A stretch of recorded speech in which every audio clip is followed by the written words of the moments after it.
Não confie no usuário final do sistema.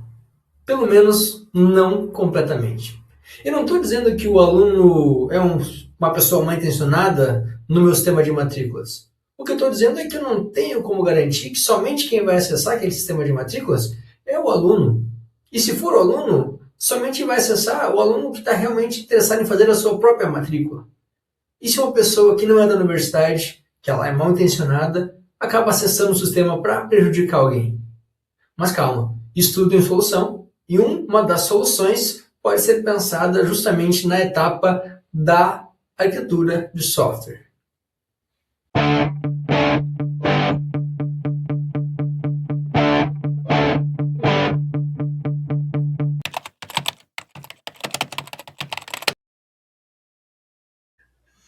Agora, uma coisa que tem que ficar bem claro para você nesse momento é a diferença entre uma solicitação e uma decisão. Em resumo, o que eu vou falar aqui para frente é que o estudante ele vai fazer a solicitação, mas quem vai decidir é o servidor. Vamos imaginar um caso onde eu tenho o meu sistema de matrículas e que para eu poder matricular o meu aluno, eu preciso de algumas informações. Por exemplo, eu preciso saber se ele cumpriu o pré-requisito, se possui vaga na disciplina, se a matrícula foi aprovada depois que ele solicitou, qual é a turma e qual que é o estudante. Imagina que eu tenho um formulário onde o estudante coloca sua matrícula, por exemplo, 2026 00123. E aí tem uma perguntinha assim, você cumpriu o pré-requisito? O aluno clica aqui sim, ou um checkzinho lá, né? Tem vaga na disciplina? O aluno clica em check. Tem horário disponível e não há nenhum conflito com as outras disciplinas? O estudante vai lá dar um check. E no final, ainda tem uma janelinha perguntando, matrícula aprovada? O aluno diz que sim. Imagina que bizarro seria um sistema com essa arquitetura. Esse é um exemplo de arquitetura extremamente insegura, porque o sistema está permitindo que o próprio estudante decida tudo o que precisa ser decidido com base nas regras de negócio. Quem nunca viu esse termo, regra de negócio, é basicamente aqueles termos que ditam como as coisas devem ser onde aquele software está sendo instalado. Então, quando eu vou fazer um sistema de matrículas para a Unipampa, eu vou ter regras específicas da Unipampa, que é, por exemplo, ele ter cumprido um pré-requisito, em outra universidade pode ter uma regra diferente, assim por diante, tá? Para que ele consiga se matricular. Então, o sistema ele não pode permitir que o estudante aplique essas regras. O sistema apenas tem que pedir para o estudante o que ele realmente precisa. Por exemplo, qual que é a turma, né? E com base na turma vai mostrar quais são ali as disciplinas, horários, que informa o próprio sistema e não o aluno, e ele vai solicitar a matrícula, para depois verificar se ela vai ser ou não aprovada. Tá? Então, o usuário ele poderia modificar manualmente a requisição e enviar informações falsas se esse sistema tivesse essas informações já na interface do usuário. Tá? Então, a arquitetura segura ela deve funcionar de maneira diferente. O portal apenas ele envia a intenção da pessoa autenticada. Então, a pessoa primeiro tem que fazer login para mostrar que ela é lá mesmo. Ela não precisa nem digitar matrícula. Se ela já fez o login, o sistema sabe que ela é lá mesmo. Né? Então, ele só vai clicar em solicitar matrícula na turma ES-S01, por exemplo. Né? Engenharia de Software Seguro 01. Feito isso, aí sim, o servidor ele vai ter que identificar que o estudante realmente é ele, porque ele está autenticado, né, pela sessão autenticada, ele vai recuperar o vínculo acadêmico para ver, não, mas peraí, esse estudante ele é um estudante da computação ou é um estudante específico do curso que está sendo ofertado? Nesse caso é ciência da computação ou engenharia de software, né? Então, o estudante ele está nessas disciplinas, ou melhor, está nesses cursos onde essa disciplina está sendo ofertada. E além disso, qual que é o histórico desse aluno? Né? Porque daqui a pouco tem mais alunos do que vagas, e eu preciso priorizar aqueles alunos com ranking mais alto. Quais são os pré-requisitos daquele aluno? Isso o sistema tem que recuperar do banco de dados e fazer essa verificação. Ele vai ter que verificar se o período de matrícula está aberto. Né? Daqui a pouco o aluno abriu o sistema de matrículas, deixou lá a sessão dele logada ontem, mas é hoje que ele está dando ok, só que o período era ontem. E ainda está aberto o sistema. Né? Então o sistema, mesmo que esteja sendo exibido para o usuário essa telinha de matrículas, o sistema precisa verificar se aquela matrícula está no prazo. Tá? Ele verifica também conflitos de horários, se tem vagas disponíveis, ele analisa impedimentos administrativos, e isso depende das regras de negócio, lá, né, das normas da Unipampa, por exemplo, que estão programadas já no sistema, e aí sim ele vai rejeitar ou vai aprovar, né, vai registrar a matrícula efetivada. Isso se não precisar de uma etapa onde um professor, um coordenador ou uma secretaria precise também interagir, tá? Mas assumindo assim que o sistema consiga automaticamente tomar a decisão, ele tem que no mínimo fazer esse passo a passo que eu acabei de dizer para vocês. Então, a regra fundamental é que quando nós estamos trabalhando com arquiteturas seguras, né, o cliente, e aí o dispositivo cliente é onde está o usuário, né, ele pode ser um celular, pode ser o computador, tá? O cliente, a parte, né, do usuário, serve apenas para criar solicitações. O servidor é quem vai validar e vai decidir. Então, esse já é um princípio de segurança que vocês vão aprender, que tudo deve ser pensado de forma que a decisão final é tomada pelo lado do servidor. E para isso o servidor tem que fazer uma validação. Então, se o cliente, de forma maliciosa, modificar um campinho que falava que tinha vaga enquanto não tem, isso não vai fazer diferença nenhuma para o servidor. Tá? O cliente, né, no caso o aluno, ele nunca vai mandar uma mensagem dizendo, olha, tem 30 vagas, eu quero uma vaga. E tem 10 disponíveis, por exemplo. Ele não vai dizer isso. Ele só vai dizer, eu quero uma vaga. Quem tem que descobrir quantas vagas tem disponíveis é o servidor. Tá? Então, o navegador, o aplicativo, a parte final, ela nunca deve ser autoridade final sobre as regras acadêmicas. Outro ponto importante é estabelecer limites de confiança no sistema de vocês. Tá? Então, no nosso sistema de matrículas, nós vamos começar tomando um desses primeiros passos da arquitetura segura, identificando esses limites de confiança, certo? Então, o computador, ele está fora do controle, né, da instituição.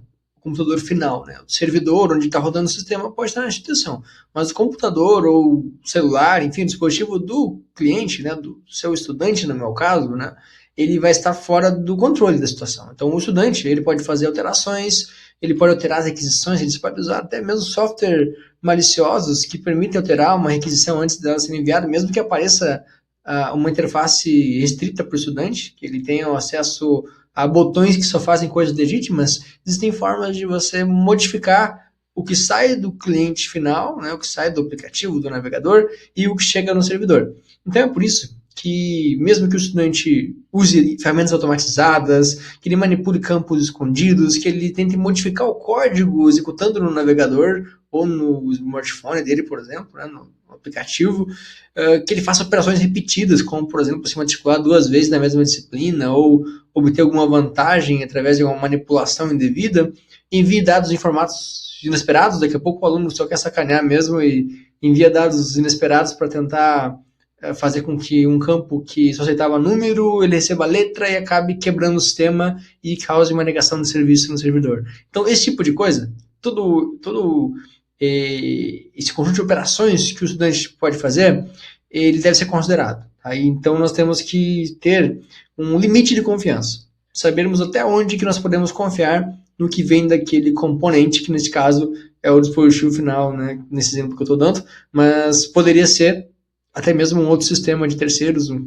sistema que eu contratei, pode ser um sistema interno também, que eu tenho que se comunicar com outra parte. Eu preciso ter limite de confiança.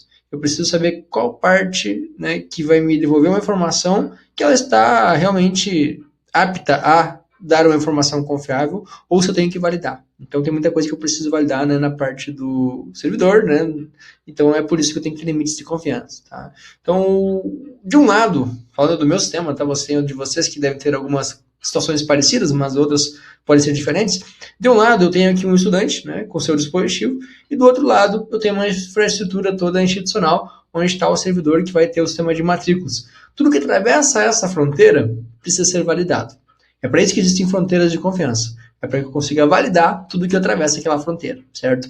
Entre o portal de serviço, né, e o serviço de autenticação, né, o portal de matrícula, o serviço de autenticação, eu preciso, então, verificar a identidade fornecida pelo mecanismo institucional, por exemplo, login com o Google ou login institucional, mas não apenas verificar e confiar nessa identidade. Eu preciso também validar corretamente os cookies, os tokens de sessão, as sessões de expiração de origem. Eu tenho que fazer validações, então, para verificar se nada foi adulterado no meio desse trajeto. Tá? Entre o serviço de matrícula e o banco de dados, nós temos também que ter uma certa validação. O componente de matrícula ele não deveria simplesmente utilizar uma conta com poder irrestrito. né? Porque ele pode daqui a pouco acessar todo o banco de dados institucional, né? O sistema de matrículas, ele pode estar ligado a um banco de dados maior e eu posso, então, não só posso, mas devo estabelecer uma fronteira de confiança aí, onde o sistema de matrículas ele seja visto pelo banco de dados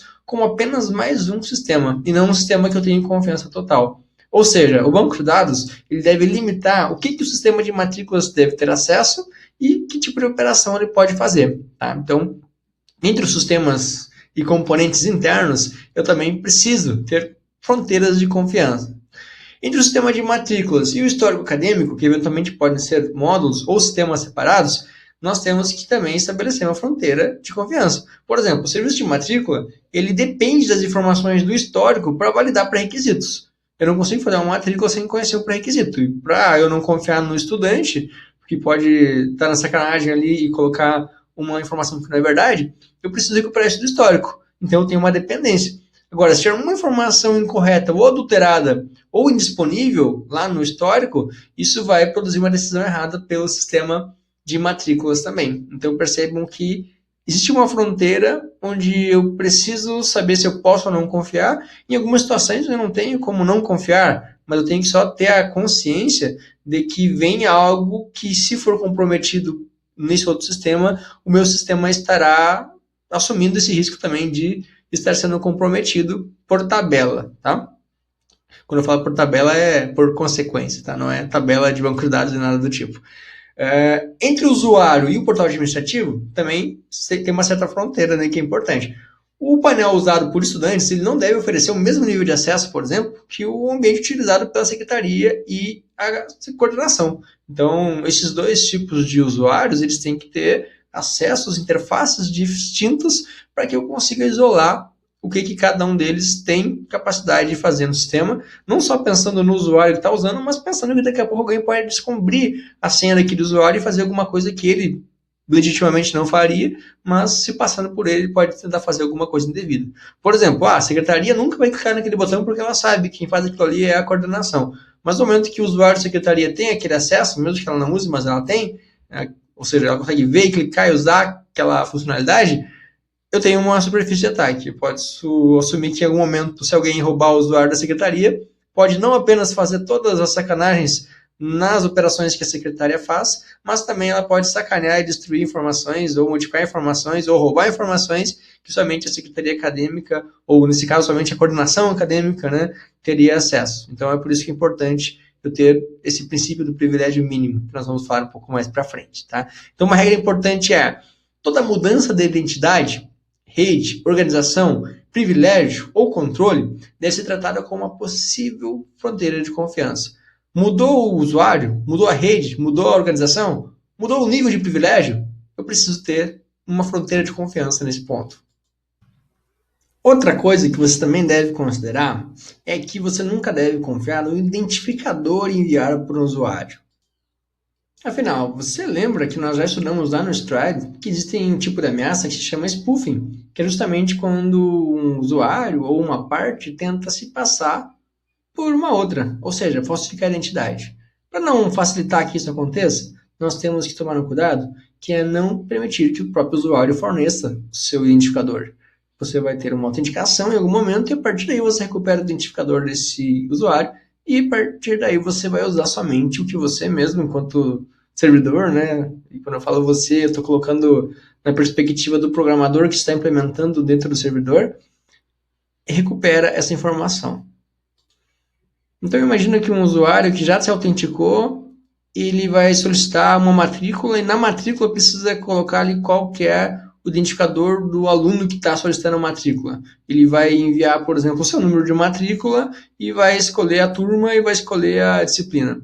Imagina se na hora dele fazer isso, ele troca o identificador deliberadamente, de forma maliciosa, e acaba matriculando um outro aluno, mesmo que ele já esteja autenticado. Percebam que não é problema de autenticação. Ele não está se autenticando com outro aluno, ele está autenticado como ele mesmo. Então ele tem acesso ao sistema, não é um problema de acesso, mas é um problema de até onde ele consegue ou não alterar informações. Então, esse outro ponto da importância que eu estou trazendo para vocês agora é que vocês sempre cuidem para que identificadores não sejam fornecidos pelo próprio usuário, senão ele consegue falsificar esse identificador se ele for um usuário malicioso. Então, do lado do servidor, você pode fazer uma verificação onde todo tipo de alteração ou de algo que afete no sistema, uma operação que afete no sistema um outro usuário, ela só deve ser feita se esse usuário tiver perfil administrativo. Se ele tiver perfil de estudante, ele só consegue afetar a sua própria matrícula. Isso precisa ser validado no servidor. Isso se chama separação de privilégios. O estudante, ele pode, então, ter a separação onde ele consegue fazer uma série de alterações ou de solicitações sobre o próprio vínculo, desde que ele esteja autenticado e mostre para o sistema que ele é ele mesmo.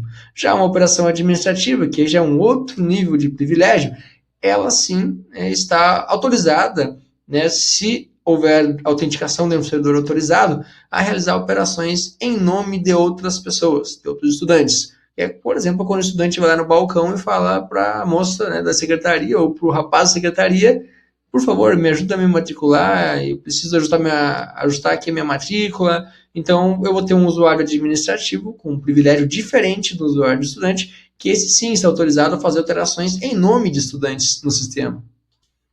Nesse caso, é importante que nós tenhamos também a auditoria. A auditoria precisa registrar pelo menos quem executou aquela alteração, já que não foi o estudante que se matriculou, eu preciso entender quem foi, qual foi o técnico administrativo, qual que é o alvo, né? Ou seja, qual estudante que foi o estudante afetado por essa alteração, qual foi a operação, foi um cadastro, foi um cancelamento de matrícula, qual foi a justificativa, foi um pedido do próprio estudante, foi um pedido da coordenação, qual foi o horário, qual foi a data que isso aconteceu, como é que estava antes, qual que é o estado anterior, e depois, como é que ficou, qual que é o novo estado, e qual foi o resultado dessa operação, foi um resultado bem sucedido ou houve uma tentativa de cancelamento de uma matrícula de um aluno que nem estava matriculado. Isso tudo, pessoal, tem que ficar registrado na auditoria, tanto para caso um dia der problema e nós precisamos identificar o que aconteceu, qual foi o usuário, que horas e por que isso foi feito, né? Porque às vezes o usuário esquece, faz 2, 3 anos que um estudante cancelou a matrícula e depois ele foi lá no final do curso reclamar: ué, mas não fui eu que cancelei aquela matrícula, por que eu não estou conseguindo olhar no meu histórico aquela matrícula? Aí a pessoa da secretaria não vai mais lembrar também, né? Mas vai abrir o sistema e vai ter lá a auditoria bonitinha: ó, tal dia, tal horário, tu me disse isso, então tá na justificativa por que isso foi feito.